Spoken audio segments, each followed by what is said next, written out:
Hello, my people. You are welcome. Now, I want to break this news for you. Finally, Arewa people, they have responded concerning our agitation and referendum that we are asking for. They said they cannot be in one Nigeria again with Igbos, that Igbos in the north should start going. They have a lot of message. They are so angry. They said Igbos, the southeastern people, are killing their people.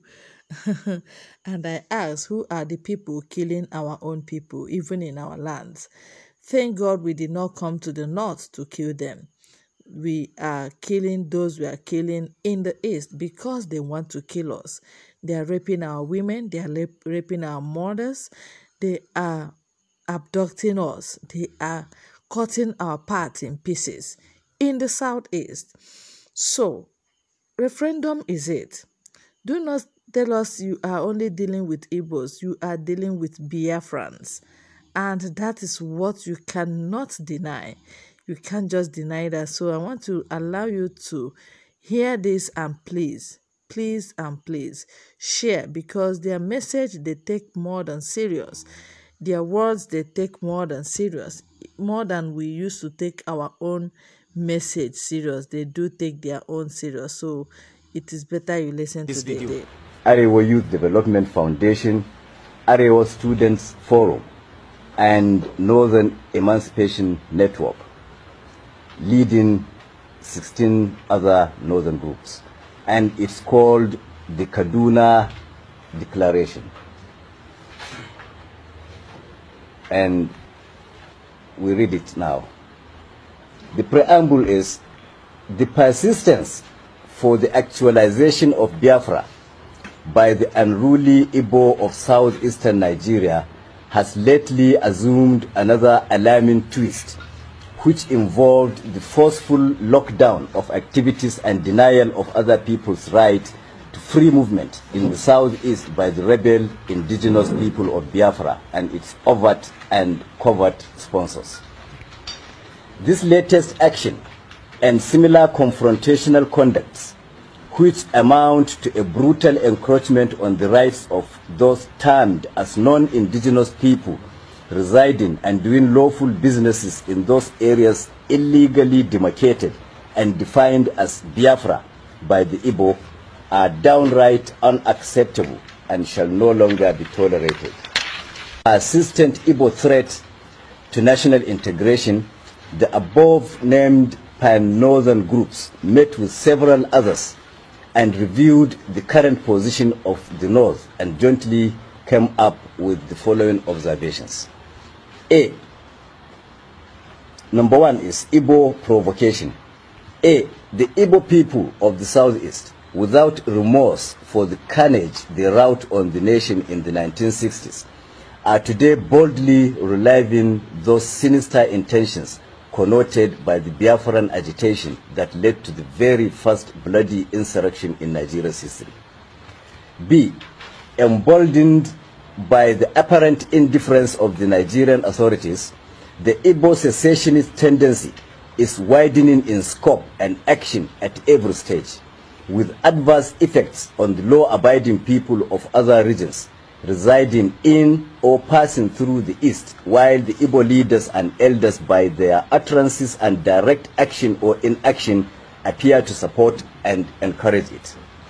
This is happening irrespective of the undisputable fact that, one, the Igbos have done and are doing more damage to our collective nationhood than any other ethnic group, being responsible for the first violent interference with democracy in Nigeria, resulting in a prolonged counterproductive chain of military dictatorship. Two, the Igbos similarly orchestrated the first and so far the only civil war in Nigeria that consumed millions of lives and sowed the seed of the current mutual suspicion and distrust.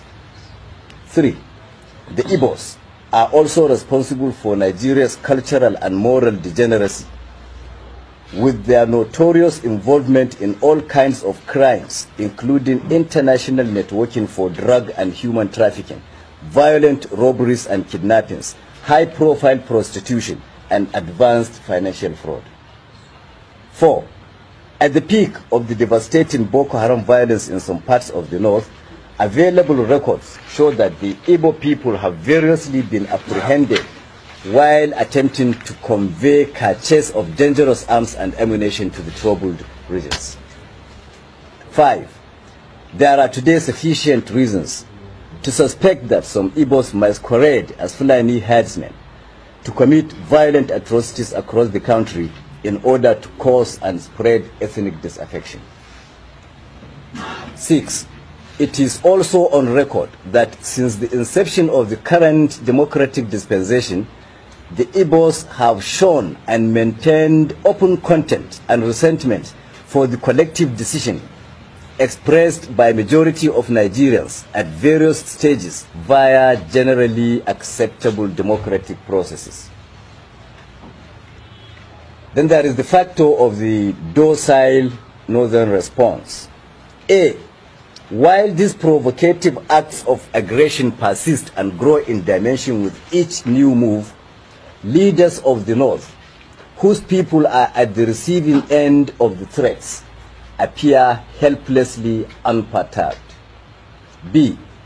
Rather than endorsing a concise framework for preemptive action to protect and safeguard the interests of the North and its people, leaders of the region at every stage tend to seek the cover of a flimsy and long discarded excuse of having fought in the 60s to keep Nigeria united.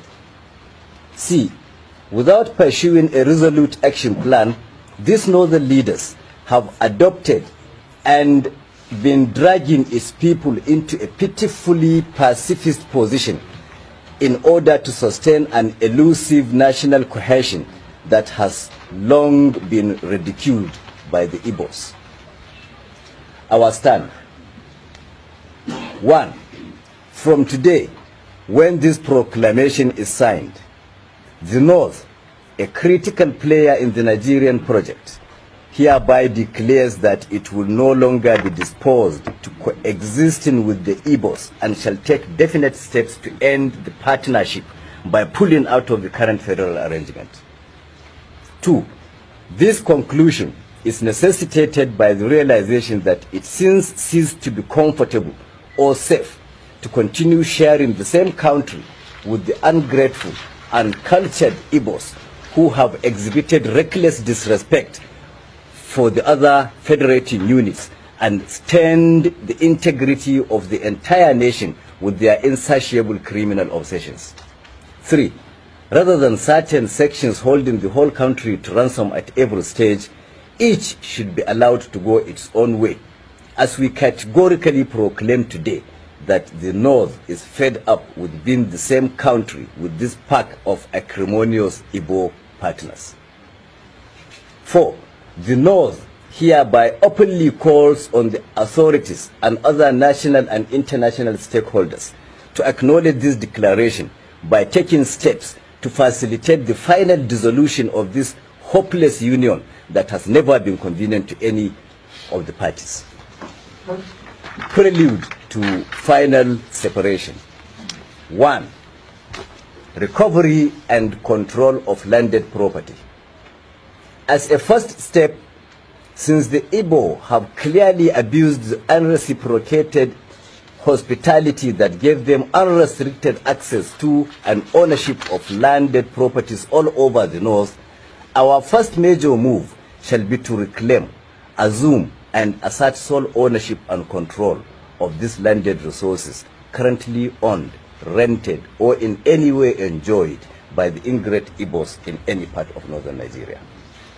Consequently, officials of the signatory groups to this declaration are already mandated to commence immediate inventory of all properties, spaces, or activity in the North currently occupied by the Igbos for forfeiture at the expiration of the ultimatum contained in this declaration. In specific terms, the groups are directed to compile and forward an up-to-date data of all locations occupied by any Igbo in any part of northern Nigeria, including schools, markets, shops, workshops, residencies, and every other activity spaces. 2. Relocation notice. Secondly, with the effective date of this